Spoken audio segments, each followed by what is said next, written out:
আসসালামু আলাইকুম, সবাইকে স্বাগত জানাচ্ছি আরও একটা রেকর্ডেড ক্লাসে। আজকে আমরা উদ্ভিদ শারীর তত্ত্ব লেকচার 2 নিয়ে আলোচনা করব। আজকে আমাদের উদ্ভিদ শারীর তত্ত্বের লেকচার 2। আমরা প্রথম লেকচারে যে টপিক আলোচনা করছিলাম খনিজ লবণ পরিশোষণ, খনিজ লবণ পরিশোষণের মতবাদ নিয়ে আলোচনা করছিলাম। এরপরে হচ্ছে আজকে আমরা এর প্রক্রিয়া, যে সক্রিয় পরিশোষণ এবং নিষ্ক্রিয় পরিশোষণ রয়েছে, সেই সক্রিয় পরিশোষণের মতবাদগুলো নিয়ে জানব। খেয়াল করো, সক্রিয় পরিশোষণের মতবাদ। সক্রিয় পরিশোষণ তোমরা নিশ্চয়ই জানো সক্রিয় পরিশোষণটা কি। সক্রিয় পরিশোষণ হচ্ছে যে পরিশোষণ প্রক্রিয়ায় এনজাইমের প্রয়োজন হচ্ছে, বাহকের প্রয়োজন হচ্ছে, এটিপির প্রয়োজন। সহজ কথা হচ্ছে যে শোষণ প্রক্রিয়ায় বা যে পরিশোষণ প্রক্রিয়ায় বাহকের প্রয়োজন হচ্ছে বা শক্তির প্রয়োজন হচ্ছে, এনজাইমের প্রয়োজন হচ্ছে, সেটাকে আমরা বলি সক্রিয় পরিশোষণ প্রক্রিয়া। কিছু মনে থাকুক না থাকুক, অন্তত এটিপি বা শক্তির প্রয়োজন হচ্ছে, সেটা একটু মনে রাখো। এই যে সক্রিয় পরিশোষণের প্রক্রিয়া, তোমাদের হয়তো মনে আছে আমরা গত ক্লাসে যেখানে পড়ছিলাম সক্রিয় পরিশোষণের মতবাদ রয়েছে হচ্ছে 3টা মতবাদ। সেই 3টা মতবাদের মধ্যে 1 নম্বর মতবাদ কী ছিল? 1 নম্বর ছিল হচ্ছে লুন্ডেগর্ডের মতবাদ। নামটা খুবই সুন্দর, লুন্ডেগর্ড মতবাদ। লুন্ডেগর্ডের মতবাদ। 2 নম্বর মতবাদ আমরা কি পড়ছি? প্রোটন অ্যানায়ন কো ট্রান্সপোর্ট মতবাদ। প্রোটন অ্যানায়ন কো ট্রান্সপোর্ট মতবাদ। প্রোটন অ্যানায়ন কো ট্রান্সপোর্ট মতবাদ। কো ট্রান্সপোর্ট মতবাদ। 3 নম্বর ছিল লেসিতিন বাহক ধারণা। লেসিতিন বাহক ধারণা 3 নম্বর ছিল লেসিতিন বাহক ধারণা। লেসিতিন বাহক ধারণা বা লেসিতিন মতবাদ, লেসিতিন বাহক ধারণা। তাহলে খেয়াল করো, আমরা সক্রিয় পরিশোষণ বললাম, যে পরিশোষণ প্রক্রিয়ায় এটিপি এর প্রয়োজন হচ্ছে সেই পরিশোষণকে বলা হচ্ছে সক্রিয় পরিশোষণ। সেই সক্রিয় পরিশোষণের 3টা মতবাদ। লুন্ডেগর্ডের মতবাদ, সেটার আরও একটা নাম আছে যেটাকে বলা হচ্ছে সাইটোক্রোম পাম্প মতবাদ। সাইটোক্রোম পাম্প মতবাদ। লুন্ডেগর্ডের মতবাদ, প্রোটন অ্যানায়ন কো ট্রান্সপোর্ট মতবাদ, আর একটা হচ্ছে লেসিতিন বাহক ধারণা। আমরা সবগুলো নিয়ে আলোচনা করবো আজকের ক্লাসে। বিশেষ করে প্রথম 2টা সিকিউর জন্য ইম্পর্টেন্ট। সো প্রথমে আসা হচ্ছে আমরা আলোচনা করব হোয়াট ইজ লুন্ডেগর্ডের মতবাদ, বা লুন্ডেগর্ডের মতবাদটার মধ্যে আমরা কি কি জানবো বা এটা থেকে আমাদের কি পড়া লাগবে।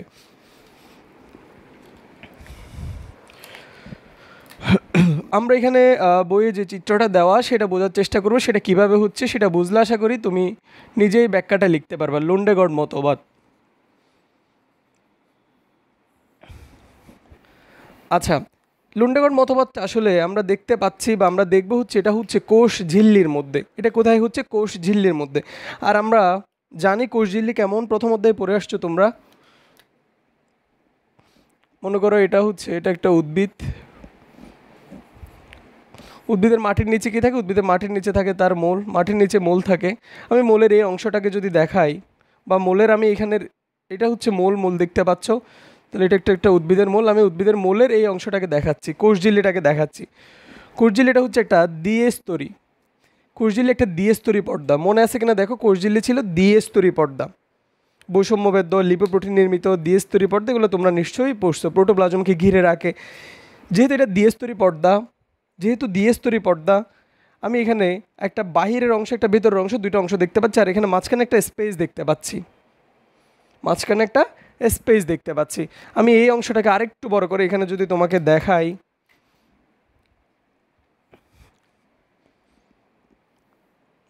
এই যে এই কোষঝিল্লির যে অংশটা, সেটা আমি তোমাকে এখানে একটু বড় করে জুম করে দেখাচ্ছি। একেবারে লিখে দিই, জুম করে তোমাকে আমি এখানে দেখাচ্ছি। ওকে, এইটুকু আশা করি ক্লিয়ার। এটা হচ্ছে কোষঝিল্লির, একটা হচ্ছে বাহিরের, একটা ভেতরের, এবং এটা হচ্ছে কোষঝিল্লির মাঝখানে, কোষঝিল্লির মধ্যস্থ বা ইনার, কি বলবা, কোষঝিল্লির মাঝখানের অংশটা এটা। আচ্ছা, 2টা স্তরের মাঝখানের অংশটা। এখন খেয়াল করো এখানের মধ্যে আসলে কি হবে, আমরা সেটা নিয়ে জানবো। এইখানের মধ্যে আমরা যে লুন্ডেগর্ড মতবাদ পড়তেছি, সেটার আরেক নাম হচ্ছে সাইটোক্রোম পাম্প মতবাদ। এটাকে কি বলা হচ্ছে? আরেকটা নাম সাইটোক্রোম পাম্প মতবাদ। সাইটোক্রোমটা কি? সাইটোক্রোমটা হচ্ছে একটা প্রোটিন। এটা হচ্ছে লৌহ গঠিত যৌগ। এটুকু আমরা মনে রাখি, এই প্রোটিনটা লৌহ দিয়ে তৈরি। তাহলে লৌহ গঠিত যৌগ।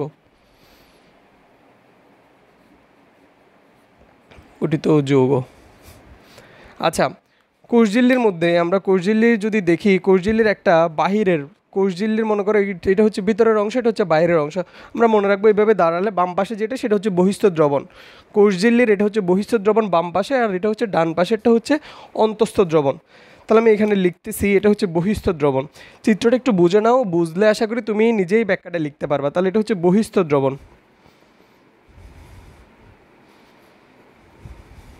আর এই পাশেরটা হচ্ছে অন্তঃস্থ দ্রবণ।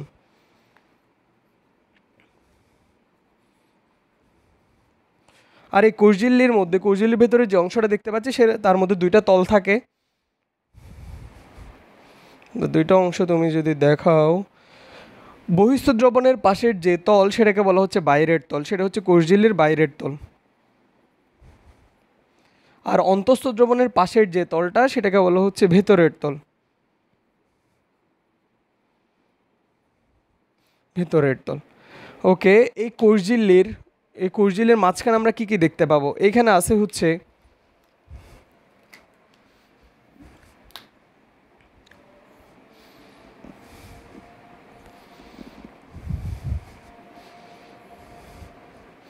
একটু সংযুক্ত করে দিই।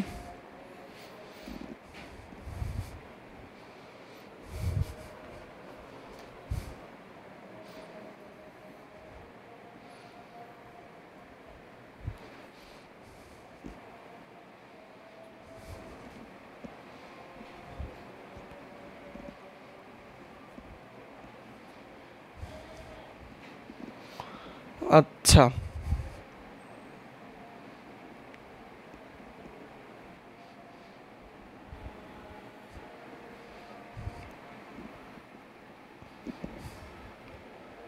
খেয়াল করো, কোষঝিল্লির মধ্যে আমরা এই অংশটা এখানে দেখতে পাচ্ছি। আচ্ছা খেয়াল করো, আমরা এখানে দেখতে পাচ্ছি, আমি এখানে কিছু এরো চিহ্ন দেখাচ্ছি। এরো চিহ্ন দুইটা উপরে দুইটা নিচে ওইভাবে যাবে। আচ্ছা আমরা একটু খেয়াল করি, এখানে খেয়াল করো, দুইটা উপরে দুইটা নিচে। আচ্ছা সরি, এখানে খেয়াল করো, এই দুইটা আবার নিচে দিয়ে দিছি। তাহলে এই দুইটা উপরে আর এই দুইটা কোথায় হবে? তাহলে এই দুইটা হবে নিচে। বা চিহ্ন খেয়াল করার কোনো দরকার নেই আপাতত। আমরা যখন যৌগগুলো লিখবো, যৌগগুলো লিখলে ক্লিয়ার হবে। আমি আগে লিখে রাখতে পারো, বা পরীক্ষায় গিয়ে যেহেতু তুমি যদি আগে লিখে রাখো তাহলে একটা অ্যাডভান্টেজ পাবা, তুমি নিজের মতো করে ব্যাখ্যাটা লিখতে পারবা। তাহলে খেয়াল করো, আমি এখানে মেইনলি হচ্ছে দেখো প্রথমে এরো চিহ্ন, অথবা মনে রাখতে পারো এখানে দুইটা এরো চিহ্ন উপরের দিকে যাচ্ছে, দুইটা নিচের দিকে যাচ্ছে, দুইটা উপরের দিকে, দুইটা নিচের দিকে, ওইভাবে দেখতে পারো। সাইটোক্রোম আমরা ব্যবহার করব বললাম, এখানে সাইটোক্রোম আমরা ইউজ করব। সাইটোক্রোম, এখানের মধ্যে সাইটোক্রোম থাকবে, এটা একটা সাইটোক্রোমের একটা পলিমার বলতে পারো, বা সাইটোক্রোমের একটা চেইন বলতে পারো। তাহলে সাইটোক্রোম এ, সাইটোক্রোম সি, সাইটোক্রোম বি। তাহলে তিনটা সাইটোক্রোম থাকবে এখানে পাশাপাশি, একটা হচ্ছে সাইটোক্রোম এ, সাইটোক্রোম সি, সাইটোক্রোম বি। তাহলে আমরা যদি বলি আমরা এখানে এর কিছু বা এই লোন্ডেগার্ডের মতবাদের কিছু অভ্যন্তরীণ সম্পত্তি পাচ্ছি, তাহলে এক নম্বরে কী আছে? সাইটোক্রোম থাকবে, সাইটোক্রোম থাকে, সাইটোক্রোম থাকে। এরপর আমরা দেখতে পাই প্রতিটা সাইটোক্রোমের সাথে ফেরিক আয়ন, ফেরাস এবং ফেরিক নিয়ে আশা করি তোমাদের আইডিয়া আছে। Fe3+, Fe3+ মানে কি, আর Fe2+ মানে কি? কোনটাতে ইলেকট্রনের ঘাটতি বেশি, Fe3+ নাকি Fe2+ এর মধ্যে? 3+, তাহলে তিনটে ইলেকট্রনের ঘাটতি আছে তার। একটা হচ্ছে ফেরিক আয়ন, একটা হচ্ছে ফেরাস আয়ন। এখানে প্রতিটা যৌগের সাথে বা প্রতিটা সাইটোক্রোমের সাথে Fe3+ থাকে, Fe3+, Fe3+, Fe3+। তোমাদের এখন মনে কোয়েশ্চেন থাকতে পারে, ভাই আপনি ইচ্ছা মতো কেন দেন নাই, বা সাইটোক্রোমগুলোর মধ্যে এ সি বি কেন লিখলেন, অস্ট্রেলিয়া ক্রিকেট বোর্ড কেন লিখলেন? মনে রাখতে পারো অস্ট্রেলিয়া ক্রিকেট বোর্ড। বা তুমি বলতে পারো ভাই আপনি পাশাপাশি এ এর পরে বি, বি এর পরে সি কেন দেন নাই? আমরা যখন শেষ করব তোমরা নিজেরাই কোয়েশ্চেনগুলোর অ্যান্সার পেয়ে যাবা। এখানে আমরা প্রথমে দেখাচ্ছি Fe3+, Fe3+, Fe3+। ওকে, তাহলে আমরা দেখতে পাচ্ছি এখানে Fe3+ থাকে, সবগুলোর মধ্যে Fe3+ থাকে, Fe3+। এরপরে আমরা আরেকটা উপাদান মনে রাখবো, সবগুলোর মধ্যে দুইটা করে অ্যানায়ন থাকবে, 2 অ্যানায়ন, 2 অ্যানায়ন, 2 অ্যানায়ন, 2 অ্যানায়ন। ওকে ভাই খেয়াল করো আমি কি কি লিখলাম। আমরা পড়তেছিলাম লোন্ডেগার্ডের মতবাদ। লোন্ডেগার্ডের মতবাদটা কী ছিল? সক্রিয় পরিশোষণ মতবাদ, বা সক্রিয় মতবাদের মধ্যে প্রথম মতবাদ লুন্ডেগাটের মতবাদ বা সাইটোক্রোম পাম্প মতবাদ। লুন্ডেগাটের মতবাদটার মধ্যে আমরা দেখতে পাচ্ছি কোষ ঝিল্লির মধ্যে আসলে কী হচ্ছে, কীভাবে সে অ্যানায়ন এবং ক্যাটায়নগুলোকে পরিশোষণ করে উদ্ভিদের মধ্যে নিয়ে যাচ্ছে বা অন্তঃস্থ দ্রবণে নিয়ে যাচ্ছে, বহিঃস্থ দ্রবণ থেকে কীভাবে সে অন্তঃস্থ দ্রবণে নিয়ে যায়। তাহলে আমরা প্রথমে কোষঝিল্লিটা দেখতেছি। কোষঝিল্লি একটা দ্বিস্তরী পর্দা। ওই দ্বিস্তরীর ভেতরের স্তরের মধ্যে, দুই স্তরের মাঝখানে বা ভেতরের স্পেসের মধ্যে কী হচ্ছে, এখানে সাইটোক্রোম থাকে, সাইটোক্রোম এ, সাইটোক্রোম সি, সাইটোক্রোম বি। ওকে, আমরা এখন আসি হচ্ছে মেইন বিক্রিয়ায় বা আসলে কী হয় এখানের মধ্যে। কোষঝিল্লির ভেতরের তলে একটা এনজাইম আছে ডিহাইড্রোজিনেজ। তাহলে কোষঝিল্লির ভেতরের তলে ডিহাইড্রোজিনেজ, ডি মানে হচ্ছে ডিলিট করা বা ভেঙে ফেলা, হাইড্রোজিনেজ হাইড্রোজেনকে ভাঙবে। তাহলে কোষঝিল্লির ভেতরের তলে হাইড্রোজেনকে ভাঙলে আমরা কী পাই, মনে করি এটা একটা হাইড্রোজেন, সেটাকে বাংলা আমরা পাই প্রোটন প্লাস ইলেকট্রন বা প্রোটন এবং ইলেকট্রন পাই। হাইড্রোজেনকে ভাঙলে আমরা পাই প্রোটন এবং ইলেকট্রন। তাহলে কোষঝিল্লির ভেতরের তলে এই হাইড্রোজেনকে ভেঙে সেখান থেকে উৎপন্ন করবে প্রোটন প্লাস ইলেকট্রন। কোন এনজাইম? ডিহাইড্রোজিনেজ।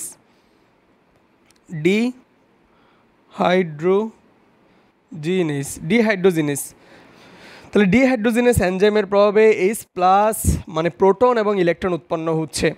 সেই ইলেকট্রনটার গ্রহিতা হচ্ছে এই Fe3+। সে এই ইলেকট্রনটাকে গ্রহণ করবে। Fe3+ যখন ইলেকট্রনটা গ্রহণ করে সে কি হয়ে যায়? সে হয়ে যাবে Fe2+। 3+ মানে তার 3টে ইলেকট্রনের ঘাটতি ছিল, তাহলে সে একটা ইলেকট্রন গ্রহণ করার পর সে হয়ে যাচ্ছে Fe2+। ওকে, Fe2+। এখন ইলেকট্রনটা সে গ্রহণ করে সে এখানে গেল, Fe2+ হলো, পার্শ্ববর্তী থেকে এর থেকে ইলেকট্রনটা এর পাশে সাইটোক্রোমে আসবে, Fe3+ সেই ইলেকট্রনটা গ্রহণ করে সে নিজে হয়ে যাচ্ছে Fe2+। সে Fe2+ থেকে ইলেকট্রনটা এ গ্রহণ করলো, Fe3+ সে নিজে হয়ে যাচ্ছে Fe2+। সে ইলেকট্রনটা দেওয়ার আর কোনো জায়গা আছে? কোনো জায়গা নেই, তাহলে সেই ইলেকট্রনটা এখানে দিয়ে দিচ্ছে। এইটুক আশা করি সবাই বুঝতে পারছো। আমরা দেখতে পাচ্ছি Fe3+ মানে ফেরিক আয়ন যার বেশি ইলেকট্রনের ঘাটতি ছিল সেই প্রথম ইলেকট্রনটা গ্রহণ করে। ভাই একটা জিনিস খেয়াল করো তো, আমরা নিশ্চয়ই জানি আমাদের 9-10 থেকে আমরা পড়ে আসতেছি জারণ বিজারণের টপিকগুলা। জারণ বিজারণ, Fe3+ একটা ইলেকট্রন গ্রহণ করলে সে কি হয়ে যায়? Fe3+ যখন ইলেকট্রন গ্রহণ করে সে হয়ে যায় হচ্ছে Fe2+। আমাকে বলো তো Fe3+ ইলেকট্রন গ্রহণ করা মানে কি? জানো তোমরা, গ্রহণ করা মানে হচ্ছে জারণ বিক্রিয়া। ইলেকট্রন ত্যাগ মানে হচ্ছে ইলেকট্রন গ্রহণ মানে কি? বিজারণ বিক্রিয়া। ইলেকট্রনের ত্যাগ ঘটে কোন বিক্রিয়া? জারণ বিক্রিয়া। তাহলে Fe3+ ইলেকট্রন গ্রহণ করতেছে। গ্রহণ করা মানে কি? ইলেকট্রন গ্রহণ করা মানে হচ্ছে বিজারণ বিক্রিয়া। তাহলে এখানের মধ্যে আর আমরা জানি বিজারণে জারক কি হয়? জারক বিজারিত হয়। তাহলে এখানে আমরা বলতে পারি Fe2+ হচ্ছে বিজারিত অবস্থা, বিজারিত আয়রন, বিজারিত। আর দেখো Fe2+ আর একটা ইলেকট্রন যদি ত্যাগ করে সে হয়ে যাচ্ছে Fe3+। তাহলে যে বিক্রিয়া জারণ ঘটতেছে ইলেকট্রনের ত্যাগ ঘটতেছে, Fe2+ একটা ইলেকট্রন ত্যাগ করে সে হয়ে যাচ্ছে Fe3+, তার জারণ ঘটতেছে। আর আমরা জানি জারকের যে থাকে সে নিজেকে বিজারক, জারণে বিজারক, জারিত হয়। তাহলে আমরা Fe3+ এর অবস্থাটাকে বলতে পারি জারিত অবস্থা। সেজন্য বইয়ে এখানে লেখা দেখবা, বইয়ের মধ্যে Fe3+ এর নিচে লেখা আছে হচ্ছে তোমার জারিত, আর Fe2+ এর নিচে লেখা দেখবা বিজারিত। নিশ্চয়ই তোমরা বুঝতে পারতেছো কেন জারিত বিজারিত বলছে। তাহলে বিজারিত, জারিত,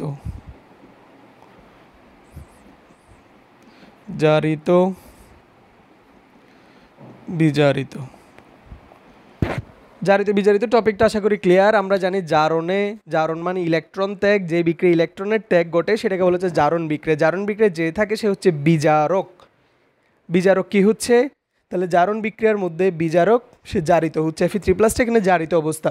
আর বিজারণ বিক্রিয়ার মধ্যে ইলেকট্রনের গ্রহণ ঘটার পর সে হয়ে যাচ্ছে Fe2+, যেটাকে আমরা বলতেছি বিজারিত অবস্থা। ওকে, এখন আমরা দেখতে পাচ্ছি ইলেকট্রনটা এখানে আসছে, সেই ইলেকট্রনের সাথে ওই যে ওইখানে সিঙ্গেল পড়েছিল, একা পড়েছিল, H+ আসবে, সে আবার এখানে এসে সেই ইলেকট্রনের সাথে যুক্ত হচ্ছে। তাহলে ইলেকট্রন এবং প্রোটন মিলে কি হচ্ছে? হাইড্রোজেন হচ্ছে। সে হাইড্রোজেনের সাথে বিক্রিয়া করার জন্য বা হাইড্রোজেনের সাথে বিক্রিয়ার জন্য এগুলো কোষের ভেতরের তলে বাহির থেকে অক্সিজেন আসে, অক্সিজেন এসে সে হাইড্রোজেনের সাথে যুক্ত হয়। আর আমরা জানি হাইড্রোজেন এবং অক্সিজেন মিলে কি তৈরি করবে, হাইড্রোজেন এবং অক্সিজেন মিলে তৈরি করবে পানি তৈরি করবে। ভাই খেয়াল করো তো এখানে হাইড্রোজেন ছিল কয়টা, হাইড্রোজেন তো ছিল একটা, আমি এখানে দুইটা কই পাইলাম, তাহলে দুইটা যেহেতু নাই, দুইটা ছিল না, তাহলে আমি এখানে কি দিতে পারি, তাহলে আমি এখানে যদি এখানে উৎপন্ন হচ্ছে হাফ মোল পানি উৎপন্ন হয়, তাহলে আমি যদি এখানে হাফ বসাই তাহলে আমার হাইড্রোজেন একটা ছিল সেটা সমতা বিধান হয়ে যাচ্ছে, আমরা সমতা বিধান করতেছি। কিন্তু অক্সিজেন ছিল কয়টা আমার, অক্সিজেন আমি এখানে আমার পানির মধ্যে আমি দেখতে পাচ্ছি হাফ মোল অক্সিজেন, হাফ মোল অক্সিজেন। তাহলে অক্সিজেনের সমতা বিধান করার জন্য এখানে যদি 4 দিয়ে দিই, তাহলে 2কে যদি 4 দিয়ে ভাগ করলে সেখান থেকে আমরা হাফই পাচ্ছি, হাফ অক্সিজেন। সমতা বিধান করতে পারে, না করলেও সমস্যা নাই। তাহলে আমরা দেখতে পাচ্ছি ওই যে ইলেকট্রনের সাথে প্রোটন যুক্ত হয়ে হাইড্রোজেন উৎপন্ন করলো, সে হাইড্রোজেনের সাথে কোষের বহিঃস্থ দ্রবণ থেকে অক্সিজেন এসে সে হাইড্রোজেনের সাথে বিক্রিয়া করে পানি তৈরি করলো। ওকে, খেয়াল করো এবার, তাহলে আমরা দেখতে পেলাম শুধুমাত্র এখন আমরা কিভাবে ধনাত্মক বা কি কোনো আয়নকে প্রবেশ করতে দেখতেছি না, বা কোনো আয়ন এখনও পর্যন্ত প্রবেশ করে না অন্তঃস্থ দ্রবণের মধ্যে, কিন্তু আমরা একটা ইলেকট্রনের স্রোত পাচ্ছি বা ইলেকট্রনের প্রবাহ পাচ্ছি। লাস্ট কী করলো, লাস্ট হচ্ছে এই যে বিজারিত লৌহটা সে ইলেকট্রনটা ত্যাগ করে দিল, সে ইলেকট্রনটা ত্যাগ করে দিল। আচ্ছা, এখানে লাস্ট আমরা দেখতে পাচ্ছি এখানের মধ্যে Fe3+, Fe2+টা ইলেকট্রন ত্যাগ করে দিয়ে সে হয়ে যাচ্ছে Fe3+, Fe2+ ইলেকট্রন ত্যাগ করে দিয়ে সে হচ্ছে Fe3+। ওকে, এখন এখানের মধ্যে অ্যানায়নের বা এখানে যে একটা ইলেকট্রনের ঘাটতি ছিল, ইলেকট্রন মানে কি ঋণাত্মক আয়ন, ইলেকট্রন মানে হচ্ছে ঋণাত্মক আয়ন, এখন একটা ঘাটতি দেখা যাচ্ছে। সে ঘাটতিটা প্রথমে কোষের বহিঃস্থ দ্রবণ থেকে আসবে অ্যানায়ন, কোষের বহিঃস্থ দ্রবণ থেকে এখানে অ্যানায়ন প্রবেশ করবে, কোষের বহিঃস্থ দ্রবণ থেকে অ্যানায়ন প্রবেশ করে, কোষের বহিঃস্থ দ্রবণ থেকে যখন অ্যানায়ন প্রবেশ করবে সে অ্যানায়নটা, তাহলে মনে করো হচ্ছে অ্যানায়ন 2 অ্যানায়ন, আমি এখানে যদি তোমাকে বইয়ের অনুযায়ী দেখাই 2 অ্যানায়ন, তাহলে এখানে 2 অ্যানায়ন ছিল, এখানে 3 অ্যানায়ন, 2 অ্যানায়ন, 3 অ্যানায়ন, 3 অ্যানায়ন, এইভাবে করে করে অ্যানায়নটা একদম ভিতরে চলে আসবে, অন্তঃস্থ দ্রবণে চলে আসছে। বা তুমি যদি বেসিক হিসেবে ক্লিয়ার করো, বেসিক ক্লিয়ার করতে চাইলে তুমি বলতে পারো অ্যানায়ন মানে ঋণাত্মক আয়ন, তাহলে ঋণাত্মক আয়নটা কার দরকার, Fe3+-এর, কারণ তার বেশি ঘাটতি, সে Fe3+ গ্রহণ করলো, Fe3+ থেকে এখান থেকে এইখানে এইভাবে করে যাচ্ছে। অথবা তুমি মনে রাখার জন্য যদি চাও তাহলে আমরা আগে থেকে 2টা অ্যানায়ন দিয়ে রাখছিলাম, নতুন করে একটা অ্যানায়ন আসলে 3টা অ্যানায়ন হবে, এর পাশেরটাতে আগে থেকে 2টা ছিল, তাহলে আরেকটা অ্যানায়ন, পাশেরটা অ্যানায়নটা এখান থেকে এখানে যাচ্ছে, তাহলে আবার 2 অ্যানায়ন, 2 অ্যানায়ন থেকে 3 অ্যানায়ন হচ্ছে এখান থেকে এখানে যাচ্ছে। আমি ক্লিয়ার করতেছি, খেয়াল করো। প্রথমে ইলেকট্রনটা সহজে ইলেকট্রনটা এইখান থেকে ঘুরে ঘুরে ঘুরে ঘুরে এখানে আসছিল, সেই ইলেকট্রনের সাথে হাইড্রোজেন যুক্ত হলো, হাইড্রোজেনের সাথে অক্সিজেন যুক্ত হয়ে সেখানে কি তৈরি হলো, পানি তৈরি হলো। এখন একদম লাস্ট যৌগ যেটা সাইটোক্রোম এ এর মধ্যে আমরা দেখতে পাচ্ছি একটা ঋণাত্মক আয়নের ঘাটতি দেখা যাচ্ছে, বা ঋণাত্মক আয়নের প্রতি একটা আমরা দেখতে পাচ্ছি ঋণাত্মক, যেহেতু ইলেকট্রন ত্যাগ করে দিল, ইলেকট্রন মানে ঋণাত্মক আয়ন, একটা ঋণাত্মক আয়নের একটা ঘাটতি আমরা লক্ষ্য করছি। সে ঘাটতিটা পূরণের জন্য বহিঃস্থ দ্রবণ থেকে অ্যানায়ন প্রবেশ করে, তাহলে যে অ্যানায়ন প্রবেশ করতেছে সেই অ্যানায়নটা প্রথমে Fe3+ গ্রহণ করলো, Fe3+ থেকে সেটা যাচ্ছে এর পাশেরটাতে, এর পাশের সাইটোক্রোম থেকে এর পাশেরটা থেকে একদম ভেতরের দ্রবণে, অন্তঃস্থ দ্রবণে। বা তোমার যদি এত কিছু মনে না থাকে তুমি বলতে পারো অ্যানায়ন আসলো, অ্যানায়ন আসার পর আগে 2 অ্যানায়ন ছিল, এখন 3 অ্যানায়ন হচ্ছে, এর পাশেরটাকে দিয়ে দিবে, কারণ সেও চাচ্ছে 2 অ্যানায়ন হওয়ার জন্য, পাশেরটাকে দিয়ে দিবে।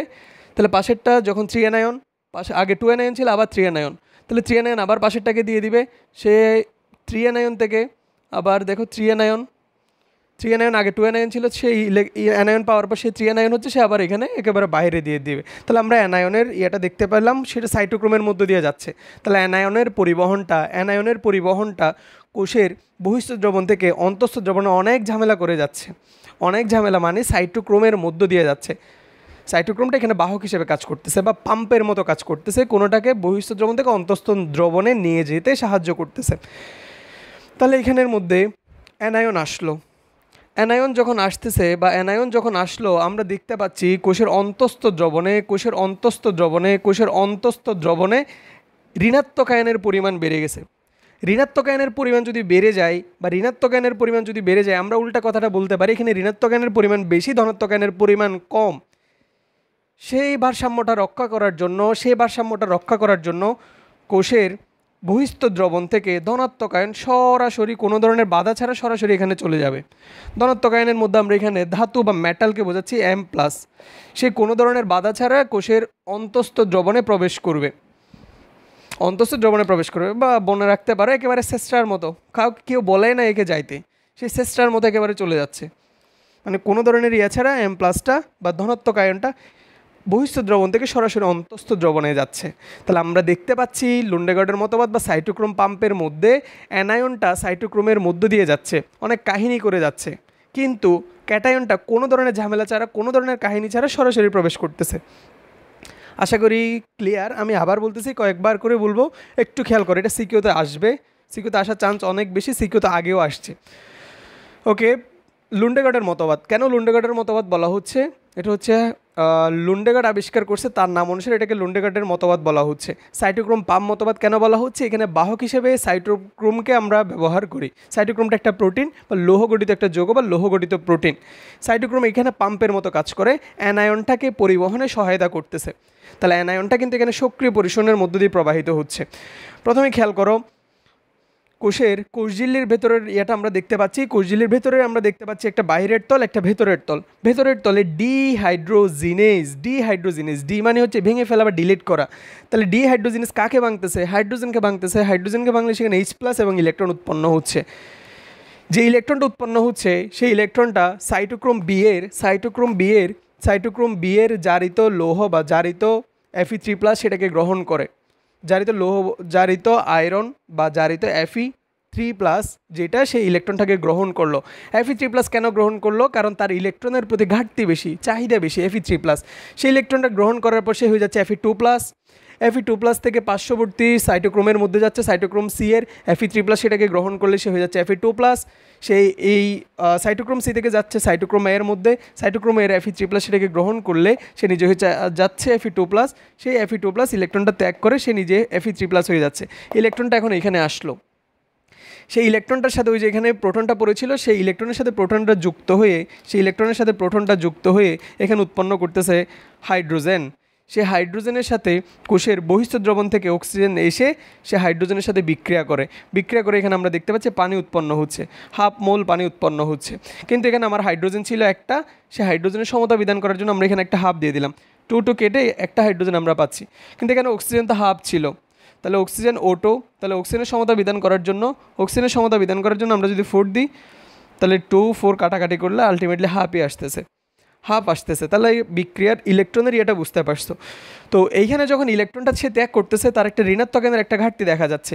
এই যে জারিত লৌহ বা বিজারিত লৌহটা ইলেকট্রন ত্যাগ করে সে জারিত হয়ে যাচ্ছে, Fe3+ হচ্ছে। ওকে, তাহলে এখন এর এক ইলেকট্রনের ঘাটতি আছে না? সেই ইলেকট্রনের ঘাটতি পূরণের জন্য অন্তঃস্থ দ্রবণ থেকে অ্যানায়ন আসে, সে অ্যানায়নটা নিবে, এখান থেকে এখানে যাচ্ছে, ওইভাবে যায়, একেবারে অন্তঃস্থ দ্রবণের মধ্যে অ্যানায়নটা পরিবহন হচ্ছে বা অ্যানায়নটা চলে আসে। বা আমি মনে রাখার জন্য বললাম, অ্যানায়ন আগে থেকে আমি দিয়ে রাখছিলাম সাইটোক্রোম Fe2+, আর একটা হচ্ছে 2টা করে অ্যানায়ন দিয়ে রাখছিলাম। তাহলে এখানের মধ্যে 2+ যেখানে আছে তার উপরে 2টা অ্যানায়ন, তাহলে এখানে আগে 2টা অ্যানায়ন ছিল, নতুন করে আরেকটা অ্যানায়ন পেলে সে 3টা অ্যানায়ন হচ্ছে। তাহলে এখানে আগে থেকে 2টা অ্যানায়ন ছিল, নতুন করে আরেকটা অ্যানায়ন পেলে 3টা অ্যানায়ন হচ্ছে। আগে থেকে 2টা অ্যানায়ন ছিল, নতুন করে একটা অ্যানায়ন পেলে 3টা, একেবারে এখানে অ্যানায়নটা যাচ্ছে। যেভাবে পারো মনে রাখতে পারো, আলটিমেটলি এখানে ইলেকট্রনের গ্রহণযোগ্যতা বা ইলেকট্রন কার বেশি প্রয়োজন ওইভাবে আসতেছে। কিন্তু আমি মনে রাখার জন্য 2 অ্যানায়ন 3 অ্যানায়ন ওইভাবেও মনে রাখতে পারো। তাহলে যে ব্যাখ্যাটা বললাম নিজে বুঝে থাকলে বাংলায় কথাটা বইয়ের লেখাটা একটু পড়লে, আবুল হাসান স্যারের বইয়ের লেখাটা একটু পড়লে ক্লিয়ার হয়ে যাবে। কিন্তু জিনিসটা আমি আবার বলতেছি, একটু খেয়াল করো। কোষঝিল্লির ভেতরের মধ্যে আমরা একটা 2টা তল দেখতে পাই, একটা ভেতরের তল, একটা বাইরের তল। আমি যদি এভাবে দাঁড়াই, আমার বাম পাশে সেটা হচ্ছে বহিস্থ দ্রবণের পাশের যে তলটা সেটা বাইরের তল, অন্তঃস্থ দ্রবণের পাশের যে তলটা সেটা হচ্ছে অন্তঃস্থ বা ভেতরের তল। ভেতরের তলে ডিহাইড্রোজিনেজ, ডি মানে ডিলিট করা বা ভেঙে ফেলা, হাইড্রোজেনকে ভাঙবে। ডিহাইড্রোজিনেজ এনজাইমের প্রভাবে হাইড্রোজেনটা ভেঙে H+ মানে প্রোটন এবং ইলেকট্রন উৎপন্ন হয়। সেই প্রোটনটা প্রথমে Fe3+, বা জারিত Fe3+ সেটাকে গ্রহণ করে, সেখান থেকে সেটা Fe2+ হচ্ছে, এইভাবে পরিবহন হতে হতে সেটা বাইরের তলে আসে, বাইরের তলে ইলেকট্রনের সাথে প্রোটন যুক্ত হয়ে সেখানে পানি উৎপন্ন হচ্ছে, বা ওই বহিস্থ দ্রবণ থেকে অক্সিজেন আসে, সেখানে পানি তৈরি হয়। তাহলে ইলেকট্রনের যে একটা ঘাটতি দেখা গেল, বা সাইটোক্রোম এর যে ইলেকট্রনের একটা চাহিদা দেখা যাচ্ছে, সেই চাহিদাটা পূরণ করার জন্য ইলেকট্রন আসে না, ইলেকট্রনের সদ্বায় বা ইলেকট্রনের মধ্যে কেউ আসতেছে ঋণাত্মক আয়ন, অ্যানায়ন এসে সেটা সাইটোক্রোম এ, সাইটোক্রোম সি, সাইটোক্রোম বি হয়ে কোষের একেবারে অন্তঃস্থ দ্রবণে যায়। আমরা দেখতে পাচ্ছি অ্যানায়নটা অনেক ঝামেলার মধ্য দিয়ে যাচ্ছে, অ্যানায়নটা অনেক কাহিনী করে যাচ্ছে, অ্যানায়নটা অনেক কাহিনী করে যেহেতু যাচ্ছে, সেটাকে আমি কি বলতেছি, অ্যানায়নটা সক্রিয় পরিশোষণের মধ্য দিয়ে পরিবাহিত হচ্ছে, মানে শক্তির প্রয়োজন হচ্ছে, বা অ্যাটিপির প্রয়োজন হচ্ছে, বা বাহকের প্রয়োজন হচ্ছে। কিন্তু দেখো ওইখানে যেহেতু অ্যানায়ন গেল অন্তঃস্থ দ্রবণে, এখন অ্যানায়নের পরিমাণ অনেক বেড়ে গেছে, সে ভারসাম্য রক্ষা করার জন্য কোষের বহিস্থ দ্রবণ থেকে সরাসরি ধনাত্মক আয়ন বা ক্যাটায়ন, আমি এখানে মেটাল দিয়ে বোঝাচ্ছি, মেটাল বা ধাতুসমূহ বা ধনাত্মক আয়নসমূহ বা ধনাত্মক আয়ন সরাসরি কোনো ধরনের শক্তি ছাড়া একেবারে নিষ্ক্রিয় পদ্ধতিতে অন্তঃস্থ দ্রবণে যাচ্ছে। তাহলে এখন কোষের জন্য বা অন্তঃস্থ দ্রবণে আমরা ধনাত্মক আয়নও দেখতে পাচ্ছি, ঋণাত্মক আয়নও দেখতে পাচ্ছি। এই লন্ডেগাট আবিষ্কার করার কারণে এটাকে লন্ডেগাটের মতবাদ বলা হচ্ছে। আর এখানে সাইটোক্রোমটা বাহক বা পাম্প হিসেবে ইউজ হচ্ছে, সেই জন্য এটাকে বলা হচ্ছে সাইটোক্রোম পাম্প মতবাদ। আশা করি সবাই বুঝতে পারছো। আমরা নেক্সট মতবাদে যাব। নেক্সট হচ্ছে প্রোটন অ্যান্ড কো ট্রান্সপোর্ট মতবাদ। ওকে, খেয়াল করো, এখন আমরা 2 নাম্বার সক্রিয় পরিশোষণের 2 নাম্বার মতবাদটা দেখব। সেটা ছিল প্রোটন অ্যানায়ন কো ট্রান্সপোর্ট মতবাদ। প্রোটন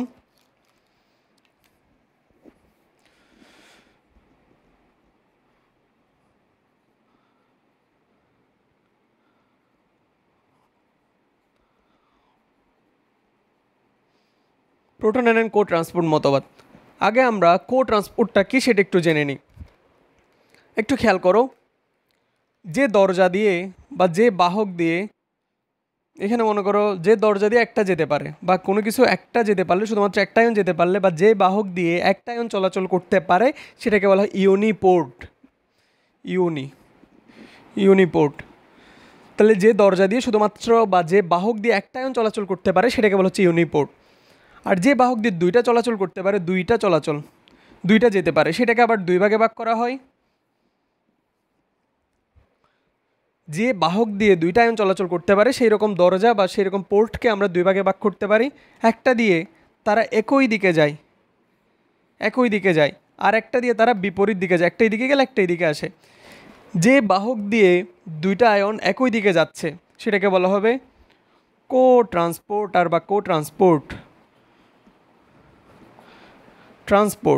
আর যেটা দিয়ে বিপরীত দিকে, একটা একদিকে গেলে আর একটা তার বিপরীত দিকে, সেটাকে বলা হচ্ছে কাউন্টার ট্রান্সপোর্ট। তাহলে আশা করি তোমাদের জিনিসটা ক্লিয়ার, কোনটা ইউনিপোর্ট আমি কোনটাকে বলবো, আর কোনটাকে কো বা কাউন্টার ট্রান্সপোর্ট বলবো। কো বলবো যদি একই সাথে একই দিকে যায়, আর কাউন্টার বলবো যদি বিপরীত দিকে যায়। তাহলে আমরা এখানে প্রোটন অ্যান্ড কো ট্রান্সপোর্টের মধ্যে অ্যাজ ইউজুয়াল আমরা এখানে কোষঝিল্লির অংশটাই দেখব। কোষঝিল্লির একটা অংশকে যদি আমরা এখানে দেখি, এটা একটা কোষঝিল্লি। তাহলে কোষঝিল্লির একটা বাম পাশেরটা বলছিলাম এর আগের ইয়াতে, বাম পাশেরটা আমি ধরে নিচ্ছি বহিস্থ দ্রবণ, এটা হচ্ছে অন্তঃস্থ দ্রবণ। তাহলে কোষঝিল্লির মধ্যে কিছু প্রোটিন বাহক বা দরজা থাকে, দরজাগুলো বা প্রোটিন বাহক থাকে। এটা একটা দরজা, এটা একটা দরজা।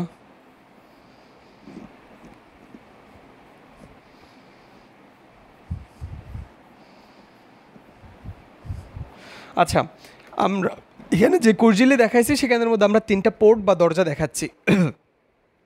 এখানে প্রোটিন বাহক থাকে, ওই প্রোটিন বাহক অ্যাক্টিভ হলে দরজাটা খুলে যাবে, দরজা খুললে আয়ন চলাচল করতে পারে। প্রথমে খেয়াল করো কোষের বহিস্থ দ্রবণে কীভাবে কী হচ্ছে, বহিস্থ দ্রবণ থেকে অন্তঃস্থ দ্রবণে কীভাবে আসতেছে সেটা আমরা দেখব। প্রথমে কোষের অন্তঃস্থ দ্রবণে দেখা যাচ্ছে, কোষের অন্তঃস্থ দ্রবণে একটা এনজাইম থাকে, এটিপিএস এনজাইম। অন্তঃস্থ দ্রবণে ওই এটিপিএস এনজাইমের প্রভাবে এটিপি ভাঙে। এটিপি মানে আমরা নিশ্চয়ই জানি, এটিপি মানে অ্যাডিনোসিন ট্রাইফসফেট, বা যেটাকে বায়োলজিক্যাল কয়েন হিসেবে আমরা বলতেছি। কোষের অন্তঃস্থ দ্রবণে দেখা যাচ্ছে এটিপি ভাঙতেছে, এটিপি ভেঙে উৎপন্ন হচ্ছে এডিপি প্লাস আইপি প্লাস শক্তি আমরা জানি 7.3 কিলোক্যালোরি করে শক্তি পাওয়া যায়। এটিপিকে ভাঙলে তোমরা 9-10-এ পড়ছো 7.3 কিলোক্যালোরি করে শক্তি পাওয়া যায়। কোন এনজাইমের প্রভাবে ভাঙতেছে বললাম? ATPase enzyme. এটিপিএস নামের শেষে এইজ আছে। এটিপিএস এনজাইমের প্রভাবে এটিপি ভাঙে, এটিপি ভাঙলে ADP adenosine diphosphate inorganic phosphate এবং শক্তি পাওয়া যায়। সেই শক্তির প্রভাবে প্রথম দরজাটা বা প্রোটিন বাহকটা অ্যাক্টিভ হচ্ছে বা খুলে যাচ্ছে। এই দরজাটা যদি খুলে যায় সেটা দিয়ে H+ আয়ন H+ এই পাম্প দিয়ে কোষের অন্তঃস্থ দ্রবণ থেকে বহিঃস্থ দ্রবণে আসে। একটু বুঝো। তাহলে আমরা এখানে কি দেখতে পাচ্ছি? এটিপিএস এনজাইমের প্রভাবে এটিপি ভাঙলো, সেখানে অ্যাডিনোসিন ডাইফসফেট এবং ইনঅর্গানিক ফসফেট এবং শক্তি পাওয়া যাচ্ছে। ওই শক্তির প্রভাবে H+টা কোষের অন্তঃস্থ দ্রবণ থেকে বহিঃস্থ দ্রবণে আসলো। বা খেয়াল করো তো এখন, তাহলে H+-এর বা ধনাত্মক আয়নের একটা আদান প্রদান হচ্ছে। এখানে ধনাত্মক আয়ন এখন এখানে বেশি পরিমাণে আসতেছে, ধনাত্মক আয়ন আসতেছে, একটা দরজার মধ্যে দিয়ে আসতেই আছে। তাহলে আমরা বলতে পারি না এখানে ইলেকট্রিক্যাল একটা চেঞ্জ হচ্ছে? ইলেকট্রিক্যাল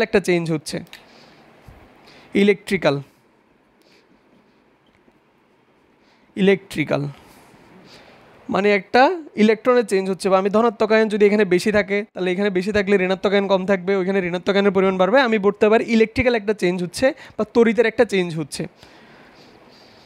আবার দেখো তো এখানে H+ যদি বেশি হয়, H+ বেশি মানে কি? H+ বেশি মানে অ্যাসিড বেশি। আর আমরা জানি অ্যাসিড বেশি মানে পিএইচ কেমন? পিএইচ কম। তাহলে H+ বেশি মানে হচ্ছে এখানে পিএইচ কম, কারণ আমরা জানি অ্যাসিডের পিএইচ 7-এর কম। তাহলে পিএইচ নিয়ে যেহেতু কাহিনী হচ্ছে, পিএইচ এখানে কম, পিএইচ এখানে বেশি, পিএইচের একটা চেঞ্জ হচ্ছে বা পিএইচের একটা কাহিনী হচ্ছে। সেজন্য আমি কি বলতে পারি? এখানে কেমিক্যালের একটা ঝামেলা হচ্ছে। কেমিক্যাল বা ফিজিক্সও তোমরা পড়ছো, পার্থক্য বা আমরা গ্রেডিয়েন্ট বলতে পারি। তাহলে একটা হচ্ছে ইলেকট্রিক্যাল গ্রেডিয়েন্ট, আরেকটা আমরা পাচ্ছি কেমিক্যাল গ্রেডিয়েন্ট মানে পার্থক্য বা নতিমাত্রা। বা আমরা যদি বলি পোটেনশিয়াল বা বিভবের কেমন হচ্ছে, কোথাও H+ এর পরিমাণ বেশি, কোথাও কম, তাহলে আমরা বলতে পারি একটা পোটেনশিয়াল বা বিভবের চেঞ্জ হচ্ছে, পোটেনশিয়াল গ্রেডিয়েন্ট।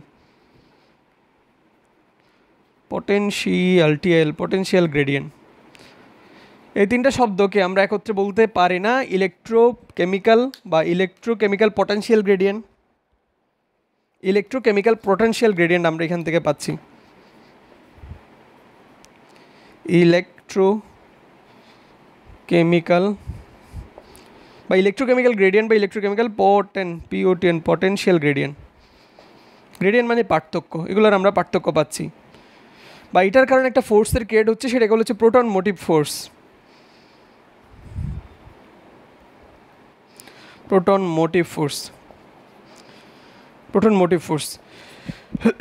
সেই প্রোটন মোটিভ ফোর্সের কারণে এই দ্বিতীয় দরজাটা খুলে যাচ্ছে।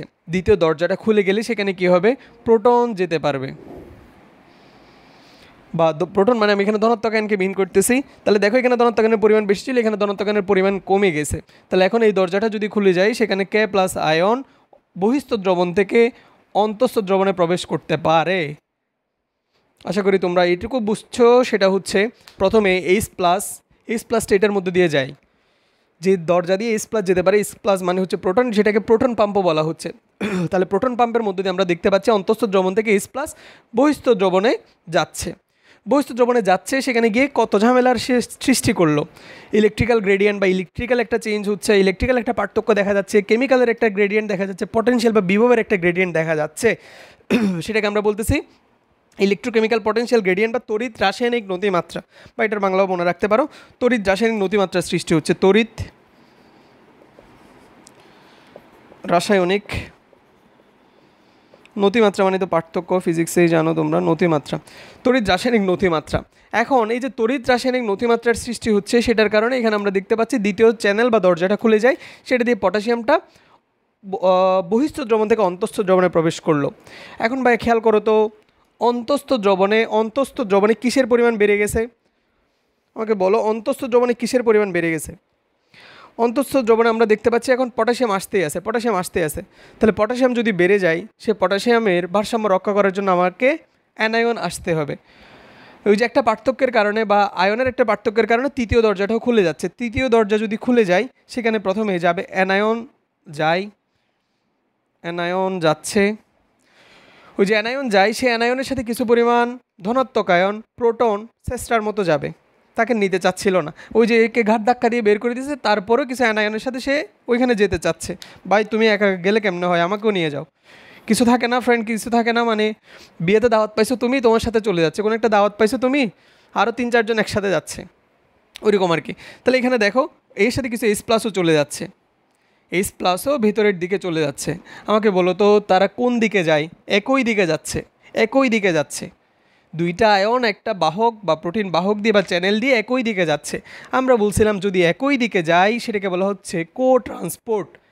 কো ট্রান্সপোর্ট কে কে যাচ্ছে? একটা প্রোটন যাচ্ছে, একটা অ্যানায়ন যাচ্ছে। প্রোটন এবং অ্যানায়ন একই সাথে একই দিকে যাচ্ছে, সেটাকে বলা হচ্ছে প্রোটন অ্যানায়ন কো ট্রান্সপোর্ট। আশা করি তোমরা এইটুকু বুঝছো। বা আমি আবার বলি, খেয়াল করো, প্রোটন অ্যানায়ন কো ট্রান্সপোর্টের মধ্যে অ্যানায়ন বান ঠিক আছে, NION, আল্লাহ জানে, বাংলায় লিখি, প্রোটন অ্যানায়ন কো ট্রান্সপোর্ট, অ্যানায়ন, আমরা বাঙালি, বাংলায় আমাদের জন্য ভালো, প্রোটন অ্যানায়ন কো ট্রান্সপোর্ট। তাহলে আমি আবার বলতেছি, একটু খেয়াল করো, প্রোটন অ্যানায়ন কো ট্রান্সপোর্ট মতবাদের মধ্যে আমরা দেখতে পাচ্ছি পিটার মিচেলের কেমি অসমোটিক মডেলের ভিত্তিতে এরকম কিছু একটা বইয়ের মধ্যে পাওয়া। তাহলে প্রথমে আমরা দেখতে পাচ্ছি কোষের অন্তঃস্থ দ্রবণ, কোষঝিল্লির একটা বহিস্থ দ্রবণ, একটা অন্তঃস্থ দ্রবণ। আমরা বললাম যেটা তোমার হাতের বাম পাশে সেটাকে তুমি বহিস্থ দ্রবণ ধরে নাও, যেটা হাতের ডান পাশে সেটাকে তুমি অন্তঃস্থ দ্রবণ ধরো। অন্তঃস্থ দ্রবণের মধ্যে একটা এনজাইম আছে ATPase এনজাইম, সেই ATPase এনজাইমের প্রভাবে প্রথমে এটিপি ভাঙবে, এটিপি ভাঙলে সেখানে পাওয়া যাচ্ছে অ্যাডিনোসিন ডাইফসফেট, ইনঅর্গানিক ফসফেট শক্তি। সেই শক্তির প্রভাবে প্রথম বাহক বা প্রোটিন বাহকটা অ্যাক্টিভ হবে, বা অ্যাক্টিভ হওয়া মানে হচ্ছে চ্যানেলটা খুলে যাওয়া। সেটা খুললে প্রথমে এইচ প্লাস আয়ন বা প্রোটন সরাসরি এই চ্যানেল দিয়ে কোষের অন্তঃস্থ দ্রবণ থেকে বহিস্থ দ্রবণে প্রবেশ করলো। খেয়াল করো, অন্তঃস্থ দ্রবণ থেকে যখন বহিস্থ দ্রবণে প্রবেশ করে তখন আমরা বলতে পারি এখানে ইলেকট্রিক্যাল গ্রেডিয়েন্ট হচ্ছে, বা ইলেকট্রিক্যাল গ্রেডিয়েন্টের একটা চেঞ্জ হয়। গ্রেডিয়েন্ট মানে বললাম নতিমাত্রা, তাহলে হচ্ছে ইলেকট্রিক্যাল একটা পার্থক্য দেখা যায়, কেমিক্যালের একটা পার্থক্য দেখা যায়, পোটেনশিয়াল ধনাত্মক বেশি এবং কম, ওইটাকে বলতেছি বিভব বা বিভবের একটা চেঞ্জ দেখা যায়। তিনটাকে একত্রে আমরা বলি ইলেকট্রোকেমিক্যাল পোটেনশিয়াল গ্রেডিয়েন্ট, বা প্রোটন মোটিভ ফোর্সের ক্রিয়েট হচ্ছে এখানে, বা তড়িৎ রাসায়নিক নতিমাত্রা। সেই তড়িৎ রাসায়নিক নতিমাত্রার কারণে দ্বিতীয় দরজাটা খুললে সেখান দিয়ে পটাশিয়াম সরাসরি কোষের অন্তঃস্থ দ্রবণে প্রবেশ করলো। সে অন্তঃস্থ দ্রবণে যখন পটাশিয়াম বা ধনাত্মক আয়নের পরিমাণ বেড়ে যাচ্ছে, সেটাকে ভারসাম্য ক্রিয়েট করার জন্য তৃতীয় দরজাটা খুলতেছে। তৃতীয় দরজাটা খুললেই সেখান থেকে সরাসরি অ্যানায়ন যাচ্ছে, অ্যানায়নের সাথে কিছু পরিমাণে এইচ প্লাসও চেষ্টার মতো কোনো কারণ ছাড়া যাচ্ছে, তাকে ঘাট ধাক্কা দিয়ে একটু আগে বের করে দিয়েছিল, ভুলে গেছে। এইচ প্লাস এখানে প্রবেশ করতেছে, এটা আমরা দেখতে পাইছি, এটা হচ্ছে কোষঝিল্লি, কোষঝিল্লির মধ্যে বাহক। তাহলে এখানে আমরা দেখতে পাচ্ছি প্রোটন অ্যানায়ন একই সাথে একই দিকে যাচ্ছে, প্রোটন এবং অ্যানায়ন একই সাথে যাচ্ছে, একই দিকে যাচ্ছে, সেটাকে বলতেছি আমরা কো ট্রান্সপোর্ট। আশা করি তোমরা বুঝতে পারছো। তাহলে এখানে বাহকগুলো অ্যাক্টিভ করার জন্য যেহেতু অ্যাটিপির প্রয়োজন হচ্ছে, শক্তির প্রয়োজন হচ্ছে, এটা একটা সক্রিয় পরিশোষণের মতবাদ। আমরা সক্রিয় পরিশোষণে বলছিলাম যেটাতে অ্যাটিপির প্রয়োজন হবে, যেটাতে বাহকের প্রয়োজন হবে, যেটাতে এনজাইমের প্রয়োজন হবে। তাহলে আমরা যে দুইটা পড়লাম, লুন্ডেগটের মতবাদ, প্রোটন অ্যান্ড কো ট্রান্সপোর্ট মতবাদ, পরীক্ষার জন্য ইম্পর্টেন্ট। আমরা এখন দেব লেসিথিন বাহক ধারণা, এত বেশি ইম্পর্টেন্ট না। ওকে, খেয়াল করো, আমরা যেটা পড়তেছি এখন সেটা হচ্ছে লেসিথিন বাহক ধারণা। লেসিথিন বাহক ধারণার মধ্যে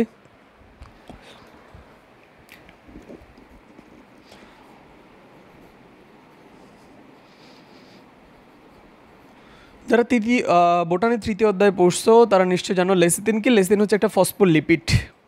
আচ্ছা, আগে একটু বুঝে নাও, বুঝলে তারপর আমি আবার বইয়ের ইয়েটা একটু মিলাই দিচ্ছি।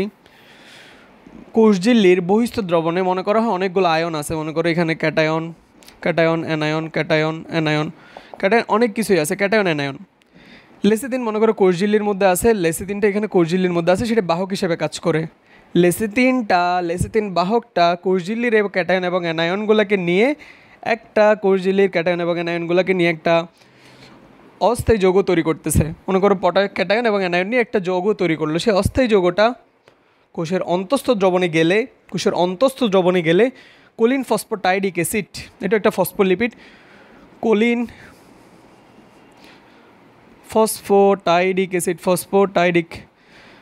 ফসফোটাইডিক অ্যাসিডের প্রভাবে সেটা ভেঙে গিয়ে ক্যাটায়ন এবং অ্যানায়ন হিসেবে অবমুক্ত হচ্ছে। এখানে ভাঙার জন্য বা বাহকটাকে অ্যাক্টিভ করার জন্য এটিপির প্রয়োজন হয়। সহজ কথা হচ্ছে ভাইয়া, খেয়াল করো এখানের মধ্যে কোষ ঝিল্লির মনে করো এটা বহিস্থ দ্রবণ, এটা হচ্ছে অন্তঃস্থ দ্রবণ। বহিস্থ দ্রবণ এবং অন্তঃস্থ দ্রবণে কে নিয়ে যাচ্ছে? এখানে যে ক্যাটায়ন অ্যানায়নগুলো আছে সেগুলোকে লেসিথিন বাহক এখানে আনলো, লেসিথিন বাহক সে তাদেরকে এনে একটা অস্থায়ী যৌগ তৈরি করলো। সে অস্থায়ী যৌগটা যখন অন্তঃস্থ দ্রবণে আসে কোলিন ফসফোটাইডিক অ্যাসিড, কোলিন ফসফোটাইডিক অ্যাসিডের প্রভাবে ভেঙে সেটা ধনাত্মক এবং ঋণাত্মক আয়ন হিসাবে অবমুক্ত হচ্ছে। তাহলে কোষঝিল্লির বহিস্থ দ্রবণে আমরা যে ক্যাটায়ন এবং অ্যানায়নগুলো পাচ্ছি, কোষঝিল্লির বহিস্থ দ্রবণে যে ক্যাটায়ন অ্যানায়ন বা ধনাত্মক এবং ঋণাত্মক আয়নগুলো থাকে সেগুলোকে প্রথমে একটা অস্থায়ী যৌগ তৈরি করতেছে বা একটা যৌগ তৈরি করতেছে কোলিন লেসিথিন বাহক। লেসিথিন বাহক সে যৌগগুলো তৈরি করে, যৌগটা তৈরি করার পর অন্তঃস্থ দ্রবণে নিয়ে গেলে অন্তঃস্থ দ্রবণে একটা ফসফোলিপিড কোলিন ফসফোটাইডিক অ্যাসিড সেই যৌগগুলোকে ভেঙে ধনাত্মক এবং ঋণাত্মক আয়নগুলোকে মূলের কাছে নিয়ে যাচ্ছে বা যাতে উদ্ভিদ সহজে শোষণ করতে পারে সে অন্তঃস্থ দ্রবণের মধ্যেই রাখতেছে। এখানে অ্যাটিপির প্রয়োজন হচ্ছে, সেই জন্য এটা হচ্ছে একটা সক্রিয় পরিশোষণের মতবাদ। তাহলে আমরা সক্রিয় পরিশোষণের 3টা মতবাদ পড়লাম, লুন্ডেগটের মতবাদ বা সাইটোক্রোম পাম্প মতবাদ, প্রোটন অ্যানায়ন কো ট্রান্সপোর্ট মতবাদ, আরেকটা কী ছিল? আরেকটা ছিল হচ্ছে লেসিথিন বাহক ধারণা। লেসিথিন বাহক ধারণা 3টা মতবাদের মধ্যে প্রথম 2টা পরীক্ষার জন্য ইম্পর্টেন্ট। কী কী ইম্পর্টেন্ট? প্রথম 2টার মধ্যে কী কী বললাম? লুন্ডেগটের মতবাদ, হোয়াইটস কল সাইটোক্রোম পাম্প মতবাদ। কেন এটাকে সাইটোক্রোম পাম্প মতবাদ বলা হয়? 2 নম্বর যেটা ছিল প্রোটন অ্যান্ড কো ট্রান্সপোর্ট, সিকিউতে আসছে কয়েকবার বোর্ড পরীক্ষায়, সো ভালো মতো দেখবা। আর কোনো কোয়েশ্চেন থাকলে বা না বুঝে থাকলে হোয়াটসঅ্যাপ বা যেখানে ভিডিওটা দেখতেছো সেখানে কমেন্টে জানাবা। ওকে, নেক্সট ক্লাসগুলো দেখতে থাকো, আমাদের ফিল্ড সায়েন্স ইউটিউবে ক্লাসগুলো পেয়ে যাবা। থ্যাংক ইউ সবাইকে, আসসালামু আলাইকুম।